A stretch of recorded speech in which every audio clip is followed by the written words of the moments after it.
அக்கிரமங்கள் எல்லாம் மன்னித்து நோய்களை எல்லாம் குணமாக்குகிற கர்த்தர். ஹல்லேலூயா. இந்த உலகத்தின் வியாதிகள் ஒன்றையும் உங்க மேல அனுமதிக்க மாட்டேன்றாரு. ஒருவேளை இந்த வார்த்தையை நீங்கள் எங்கிருந்து கேட்டுக்கொண்டிருந்தாலும் சரி, இந்த வார்த்தை எல்லாருக்கும் சொந்தமானது. எப்படிப்பட்ட வியாதியா இருந்தாலும் சரி. நம்ம என்ன சொன்னா, சுகரு பிரஷர்ன்றது உலகத்துல இருக்குதுங்க, எல்லாத்துக்கும் வர்றது நமக்கு வரத்தாங்க செய்யும். நம்ம அந்த சுகருக்கும் பிரச்சனைக்கும் சப்பக்கட்டு கட்டிட்டு சரியா சாப்பிடாம கூட தவிச்சிட்டு கிடக்கிறோம். கர்த்தர் சொல்றாரு, நீ சம்பூரணமாய் சாப்பிட்டு திருப்தி அடைவாய், உன் தேசத்துல நீ சுகமாயிருப்பாய். ஹல்லேலூயா. ஏன் கேட்டா, நீங்க சாப்பிடுற சாப்பாடை அவர் ஆசீர்வதிக்கிறார்.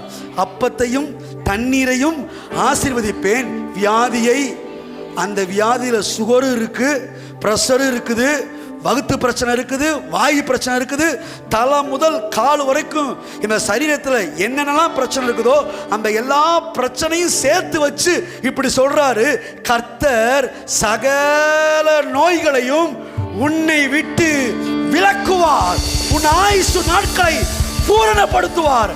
நீ சம்பூர்ணமாய் சாப்பிட்டு உன் வீட்டில் சந்தோஷமாய் ஆரோக்கியமாய் குடியிருப்பாய். இந்த வார்த்தைகளை அப்படியே ரிசீவ் பண்ணீங்கன்னா, அதை அப்படியே விசுவாசிச்சீங்கன்னா, வியாதிகள் விலகுவதை காண்பீர்கள், சுகவீனங்கள் விலகுவதை காண்பீர்கள், சுகமாயிருப்பீர்கள்.